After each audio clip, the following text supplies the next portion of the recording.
दोस्तों, इस वीडियो और में हम लोग एक नए विषय साइंस एंड टेक्नोलॉजी की शुरुआत करने वाले हैं, यानी कि विज्ञान और प्रौद्योगिकी। विज्ञान और प्रौद्योगिकी।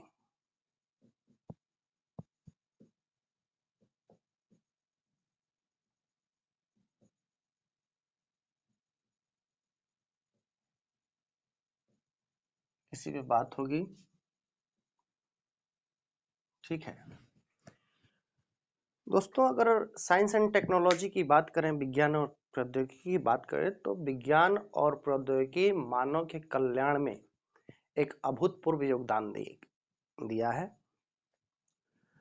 ये साइंस एंड टेक्नोलॉजी, जिसका हिंदी रूपांतरण आप देख रहे हैं विज्ञान और प्रौद्योगिकी, ये मानव की शांति और खुशहाली प्रदान करने में अपना अग्रणी और सराहनीय भूमिका अदा करते हुए बेहतरीन योगदान दिया है। दोस्तों, विज्ञान और प्रौद्योगिकी की बात करें तो ये सूचना प्रौद्योगिकी, जैव प्रौद्योगिकी और नैनो प्रौद्योगिकी, इसके उदाहरण आप देख रहे हैं।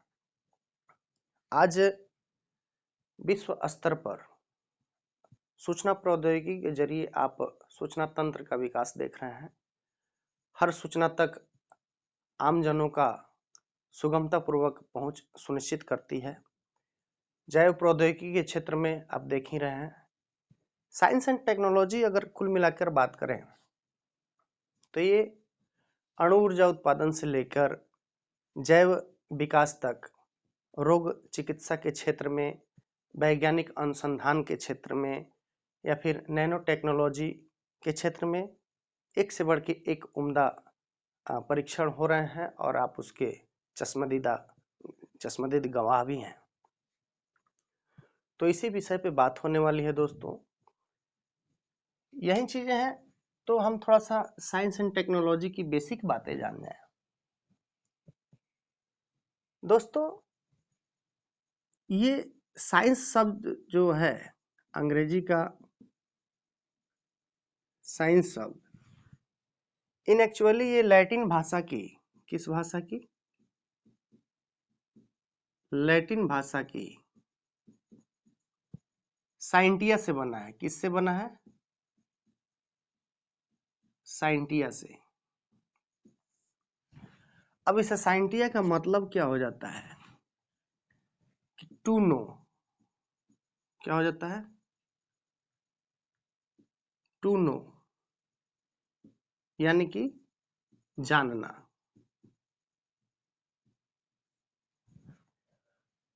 और विज्ञान और प्रौद्योगिकी का यानी कि टेक्नोलॉजी, तो टेक्नोलॉजी पे हम आएंगे। इसके पहले मैं हम बता दें आपको कि दोस्तों, कोई भी विज्ञान को जानने कि वो ज्ञान जो प्रायोगिक विश्लेषण के आधार पर या प्रायोगिक विश्लेषण के फलस्वरूप क्रमबद्ध और व्यवस्थित तथा विश्वसनीय आंकड़े जो मिलते हैं या परिणाम जो देखने को मिलते हैं, उसको हम विज्ञान कहते हैं। क्या कहते हैं?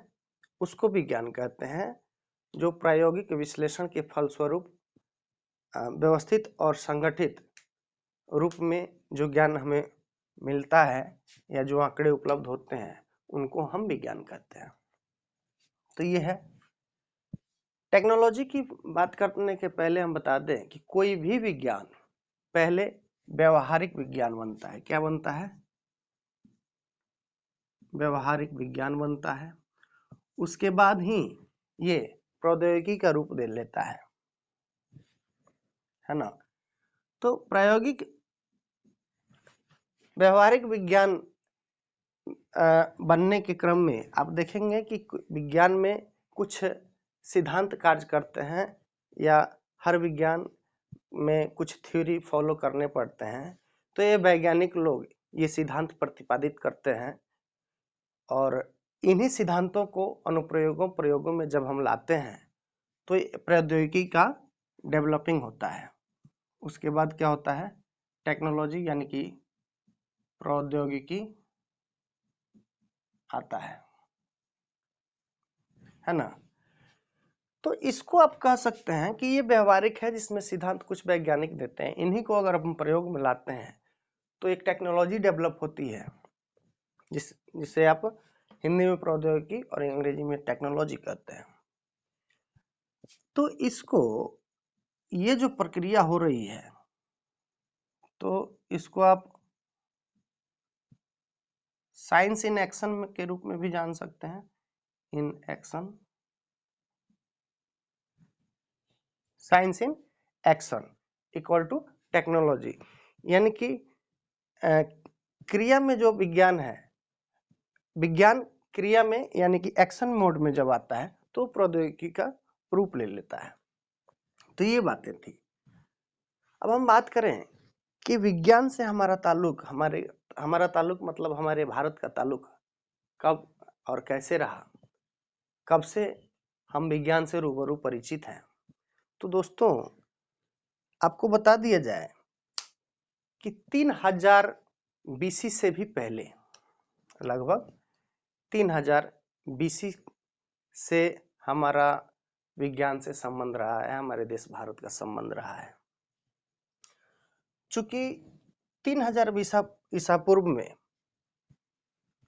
अभी तो आप देखें तो नए शोध और प्रकाशित तथ्यों के आधार पर तो यहाँ तक घोषणा कर दी गई है, नेचर साइंटिफिक रिपोर्ट 2014 के शोध के आधार पर 2016 में ये प्रकाशित हुई थी नेचर साइंटिफिक में, और उसमें सिंधु घाटी सभ्यता 8000 बीसी तक दर्शा दिया गया है। लेकिन कुछ स्रोतों में 3300 बीसी भी सिंधु घाटी को बताया जाता है, लेकिन परिपक्व काल जो है सिंधु घाटी का, क्या देखिए इधर, सिंधु घाटी, या फिर कहें इसको कि सिंधु सभ्यता, सिंधु सभ्यता।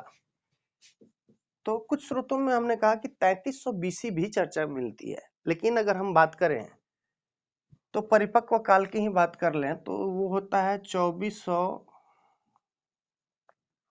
बीसी से लेकर और 1700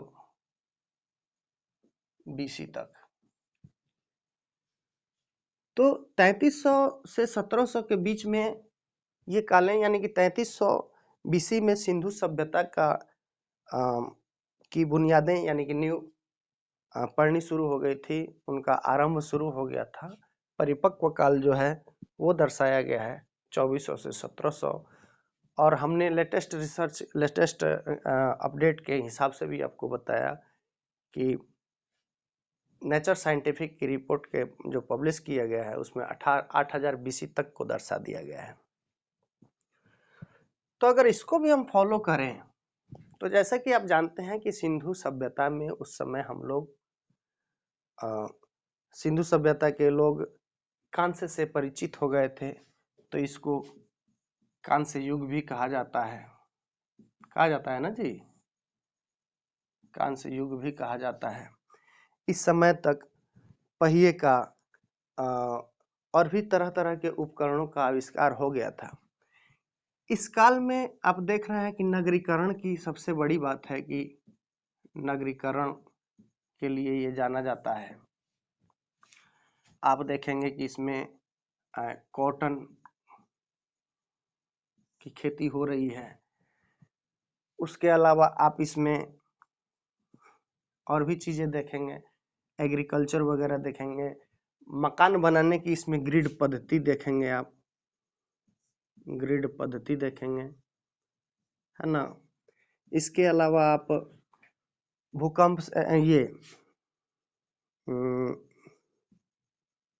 बाढ़ से बचने की पद्धति, सुखाड़ से बचने की पद्धति, है ना।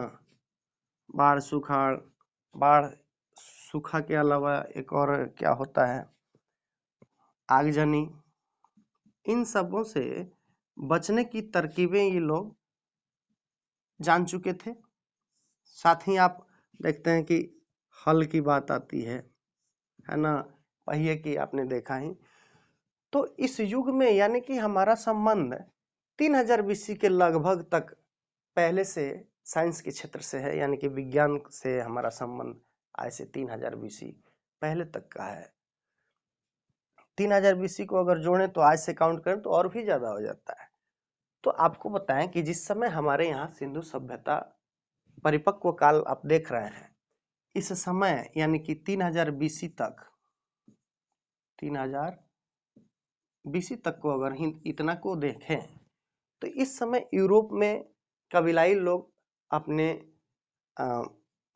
बसने की प्रक्रिया प्रारंभ कर रहे थे, बसना सीख रहे थे, झुग्गी झोपड़ियों का निर्माण सीख रहे थे। उस समय हमारे यहाँ इंडिया को देख रहे हैं कि उस समय तक हम लोग धातु से परिचित हो गए थे। कई तरह की धातुओं से हम लोग ज्वेलर्स यानी कि उस समय के क्या बोलते हैं, जेवर के निर्माण कला आती थी। उस समय तक कई तरह के रत्न यानी कि ये पत्थर होते हैं जो बहुमूल्य होते हैं, तो रत्न के तौर पे आप इसमें पत्थर को भी आप देख सकते हैं। इन चीजों की अच्छी कारीगरी की जाने लग गई थी। धातुओं को अमूर्त रूप देना शुरू किया गया था। धातु से भी हथियार बनाए जाते थे, धातु से उपकरण बनाए जाते थे, है ना। ये चीजें आप देख रहे हैं। बढ़िया नाली का व्यवस्था आप देखते हैं कि नाली, उस समय नाली की व्यवस्था हो गई थी, है ना। स्नानागार की व्यवस्था आती है। तो ये तमाम डेवलपिंग आप देख रहे हैं। स्नानागार अच्छा सार आता है। तो ये तमाम चीजें साइंस को फॉलो करती हैं। तो हमारा संबंध देख रहे हैं कि आज से नहीं, साइंस से रूबरू हम लोग, हमारा देश भारत आज से नहीं बल्कि जब सभ्यता विकसित थी, विकसित होने के कगार में थी, बाकी यूरोप में देख रहे हैं कि उस समय अभी सभ्यता विकसित भी नहीं हुई थी, यानी कि वहाँ प्रारंभिक दौर अभी गुजर रहा था। तब तक हम लोग एक अच्छे स्टेटस पे पहुंच चुका था इंडिया में सिंधु सभ्यता। चूंकि आप देख रहे हैं कि ये सभ्यता जो है, ये सिंधु नदी और इसके सहायक नदियों से ही के किनारे ही ये बसा हुआ है।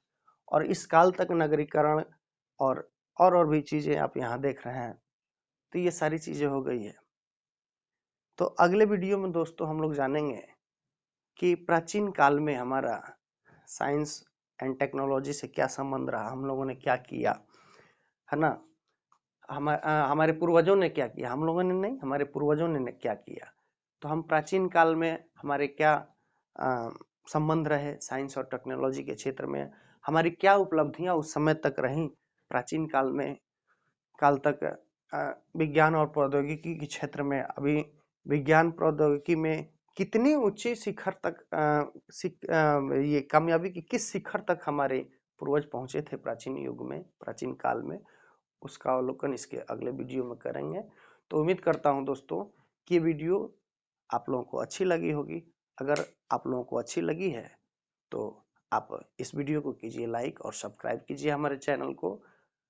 हर छोटे बड़े फैक्ट्स को तलाशते हुए हम लोग बढ़ेंगे। दोस्तों थोड़ा सा आपको स्टे करूं, वीडियो पूरी होने के पहले याद आ गया है कि यहाँ से कई क्वेश्चन उभर के आ सकते हैं। अगर इतिहास के दृष्टि से देखें तो आप ये चीजें देख सकते हैं, यहाँ से पूछ लिए जाते हैं सवाल। अगर साइंस की दुनिया से भी देखें तो भी देख सकते हैं यहाँ पे। तो ये सारी चीजें हैं जहां जहां इस तरह की कुछ फैक्ट्स आएंगे कि ये इन क्वेश्चनों को कहाँ लिंक कर दिया जा सकता है, तो वहां बताया जाएगा। प्राचीन काल में कई ऐसे साइंटिस्टों का नाम बताया जाएगा जो आप हिस्ट्री में भी उनको देखेंगे, भूगोल में भी उनकी चर्चाएं आएंगी, मैथमेटिक्स में भी उसकी चर्चा आने वाली है, बायोलॉजी में भी आएगी, यहाँ तक कि केमिस्ट्री में भी आएगा। तो दोस्तों बने रहिए अपने इस चैनल जीएस रिसर्च सेंटर के साथ और हर छोटे बड़े फैक्ट्स को तलाशते हुए हम अपनी अध्ययन को आगे विस्तृत रूप देते रहेंगे। तो फिलहाल दोस्तों अगले वीडियो तक के लिए दीजिए मुझे इजाजत। Thank you, thanks for watching.